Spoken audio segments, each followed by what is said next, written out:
Okay, it's leaking water.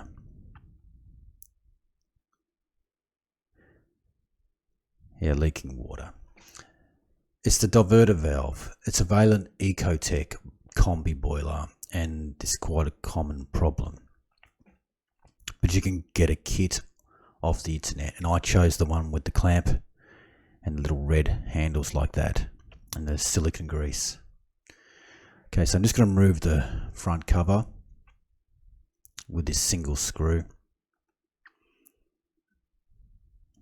and click in those little clips of my thumbs, and that front cover comes right off. Now each of these side clips, just pull them one at a time, make sure the power's off, and then pull that down. Okay, so now to close the isolator valves for the flow and return. That's the heating pipes. So I'm going to use a flathead screwdriver and just rotate those 90 degrees clockwise.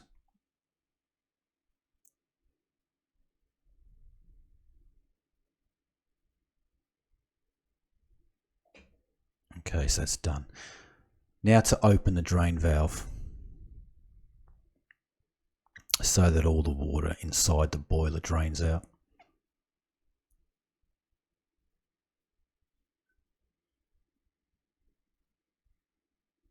It's going to take about a minute for all that water to drain.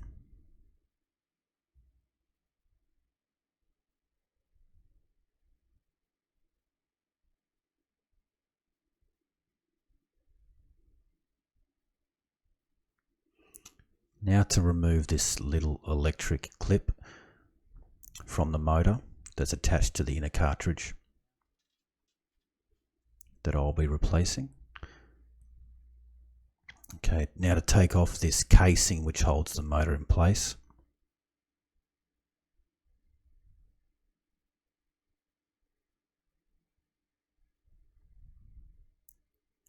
And take the casing off completely and just put it aside. Okay, that motor's free except it's still attached to the inner cartridge. Just move this cable out the way. Can pull off this little clamp because that gets in the way when using the other clamp. Now to see how to actually use this clamp I bought.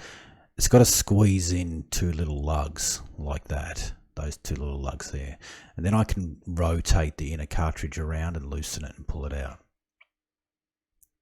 Okay, so I'm happy that's going to work. So now to get my long nose pliers, put them in place, ready.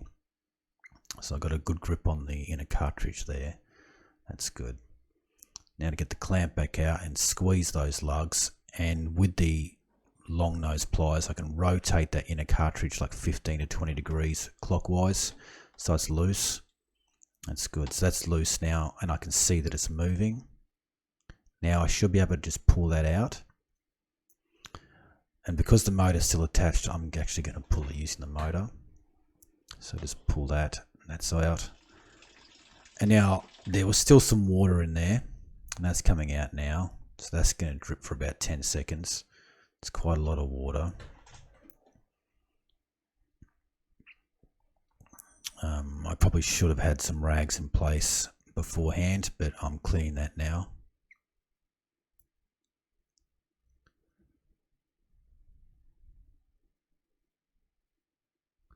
That's what it looks like inside. That's the old part and the new part. I still have the motor attached to the old part. To remove the motor is quite easy, actually. Just got to slide that sideways, that little rod, and it comes out. That's the new cartridge that I'm replacing.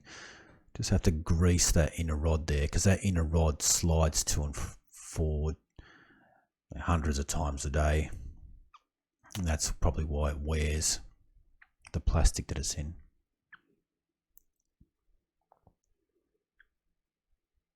Okay, Now to put grease on the inside.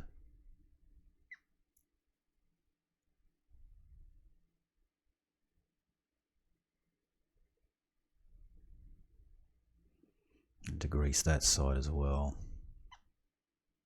Now that rod slides very easily. Now I'm greasing the O-rings, which I probably don't need to do.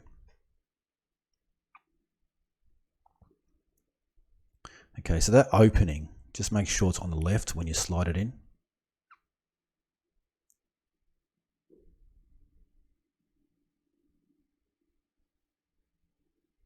Okay, so push it in all the way using the long nose pliers. And it's not likely to clip. Well, the lugs aren't going to set in place. Normally, that's not a problem. Just push it as far as you can. Make sure it's aligned. And then get a screwdriver like this and just bash like each lug in time. So that's the bottom lug. Now I'm just going to click in the top lug, and that's in. That's well and truly in. Now to attach the motor, just by clicking it sideways. That fits nicely. Put that little clamp back in place. Now slide the little casing back on, which holds the motor in place. Reattach the little electric cable. We can reopen the isolator valves, refill the boiler, switch it on and have a listen, and it's all working. It's not leaking anymore either. This boiler is fixed.